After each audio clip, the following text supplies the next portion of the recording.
ถวายจตุปัจจัยนะโมตัสสะภะคะวะโตอะระหะโตสัมมาสัมพุทธัสสะนะโม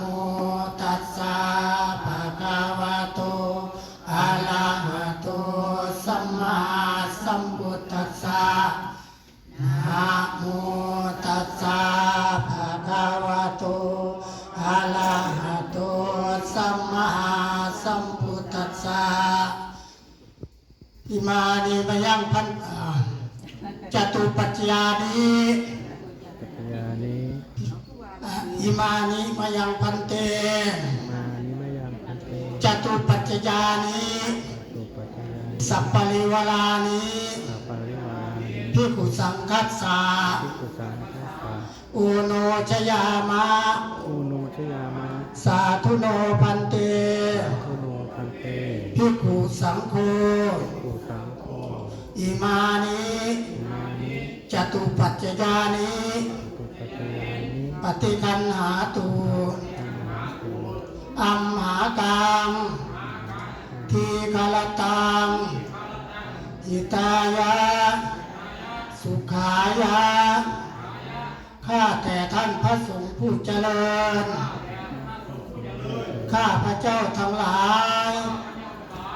ขอน้อมถวายจตุปัจจัยชัยทานแก่พระภิกษุสงฆ์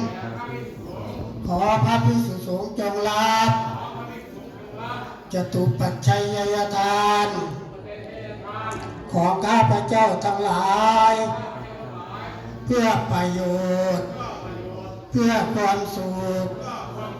แก่ข้าพเจ้าทั้งหลายแก่ญาติของข้าพเจ้าทั้งหลาย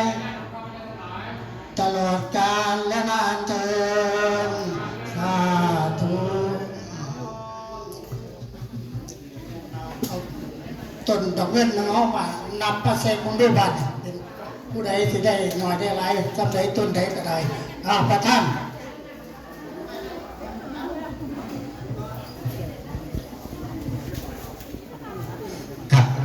เอาต้นของเงินลงมานับด้วยครับต้นใดนับได้เท่าใดนะครับยอดจำนวนเท่าใดยังพัฒนาต่อยอดนะครับไอ้พญาอื่นผู้สายสินเลยนะครับครับขอแย่นะครับพอยแม่ที่อยู่ใกล้ๆกันนะครับมานับซอยกันบางคนรวดเร็ว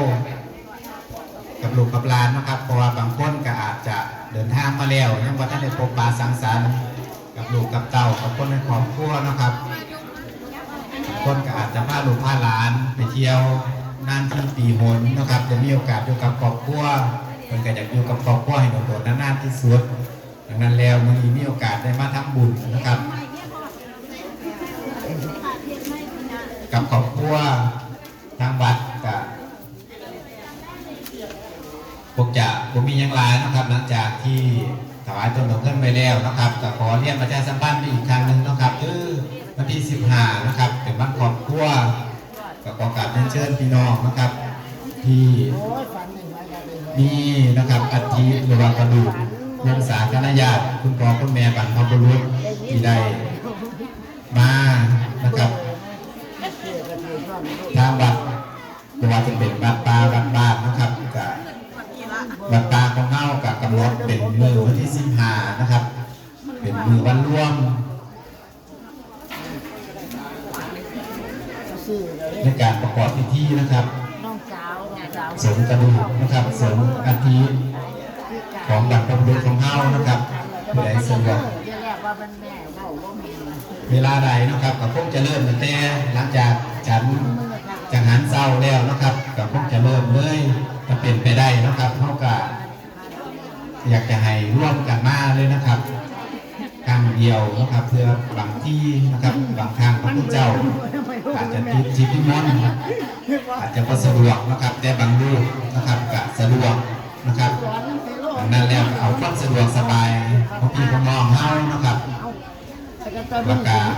พระพุทธเจ้าคนคงจะอยู่วัดตลอดอยู่ดอกน้ำพระคู่เนาะขอส่งใบมาอยู่วสันครับเป็นมาส่งใบมาอยู่วสันเริ่มมือ มืออื่นครับส่วงบ่ายมาอยู่กันเป็นไปได้ก็คอยมาส่วงเช้าเนาะครับเนาะมาอาบน้ำสูงบุของพระคุณเจ้านะครับขอให้ขอการพระพุทธพระคุณเจ้าพระอยู่ขออภัยนะครับที่เบาตัวเพราะว่าเรียนมันพันกันเป็นยังไงเนาะวันนี้เนาะมันบอกว่าพระยี่แดงเป็นไงเนาะทีมงานเนี่ยโอ้ยเนาะ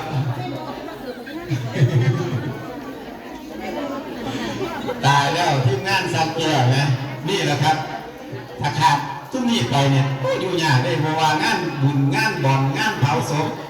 เอากระดูกเขาธาตุนะครับทีมงานสังแก่เนี่ยพร้อมบริการทุกระดับประทับใจครับบ่มีขาดตกบกพร่องครับนอกจากเมาบ่หวังสิ่งตอบแทนนะครับเพราะว่าผมเฮ็ดด้วยใจนะครับกับพี่กับน้องกับพ่อกับแม่บ่หวังผลตอบแทนใดๆทั้งสิ้นนะครับบัดอยู่ใดเฮาก็อยู่ใดครับผู้ใดแนวแล้วกะเรียนเชิญมาเลยนะครับทางคณะกรรมการนะครับเพื่อรอรับดูนะครับหาคุณพ่อผมพิทักษ์นะครับอ่อนโพธาผมมาแล้วนะครับแล้วไว้เสียดไว้นะครับเพราะว่าผมมีแต่แบ่งใหญ่ๆอย่างนี้มีข่าวว่าเครื่องมื่นว่าสั่นครับ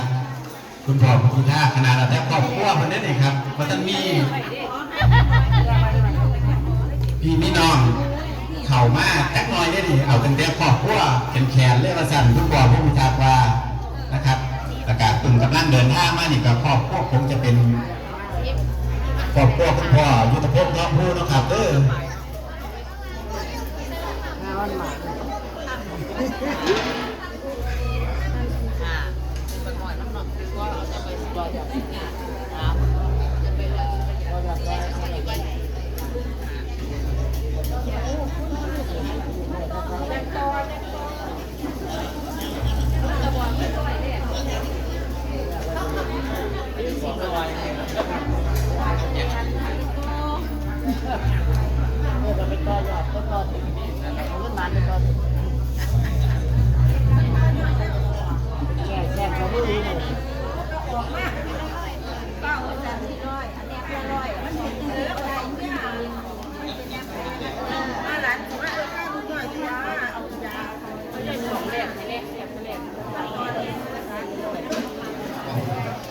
ครับขอเรียกประชาสัมพันธ์พญาไทยพญาที่พญาแดงแล้วก็ผู้ใดก็ดีนะครับกระทั่งพระคุณเจ้านะครับเพิ่นบอกว่ามืออื่นเป็นมือสงน้ำกระดูกหรือว่าเป็นสงอัฐิบรรพบุรุษนะครับเพิ่นบอกว่าขอแห้งให้เอาสายศีลนะครับไปคล้องธาตุรอบบริเวณวัดของเฮาแล้วก็โยงถึงมายังองค์พระคุณเจ้าอาจสมนะครับที่เป็นประทับคงจะเป็นมองได้ครับผู้โอ๊ตบนศาลาเนาะครับเนาะคงหอสันนะครับเนาะเอาหอสันมาสันพระคุณเจ้าว่าเอาสายศีลไปคล้องธาตุนะครับทุกองค์บริเวณรอบวัดแล้วก็โยกไปยังหอสัน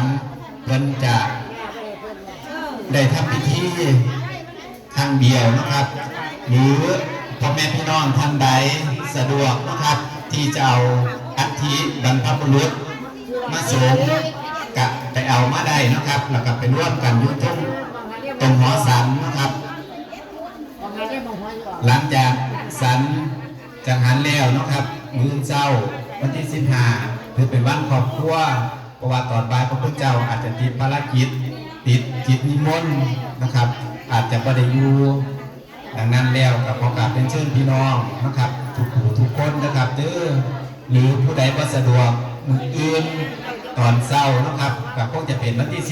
16ก็น่าจะได้มันต้องพูดเนาะครับวันที่16นะครับผู้ใดก็สะดวกมือตอนเช้าเพราะว่าตอนบ่ายพระพุทธเจ้าติดกิจนิมนต์นะครับจะเดินทางออกจากวัดแล้วก็เป็นวันที่16ยังจะได้เดินทางแต่ถึงมีเวลานะครับกับผู้ใดก็สะดวกมืออื่นตอนบ่ายคงจะเป็นวันที่16ถ้าเป็นไปได้ก็อยากให้มอบตุ่มมะม่วงกันมืออื่นนะครับก็ขอแห้งจากทีมงานสังแก่ของเฮานะครับเอาตามเจตจำนงของดำดับ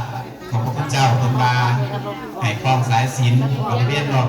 ธาตุที่นะครับที่บรรจุอัฐินะครับของบรรพบุรุษของเฮาโยงไปพร้อมๆกันแล้วก็สายศีลมายังหอสันนะครับก็คือข้างล่างมันจะประกอบพิธีครั้งเดียวนะครับในมื้อเช้าหลังจากสันยังหันแล้วก็ขอแห้งนะครับเด้อ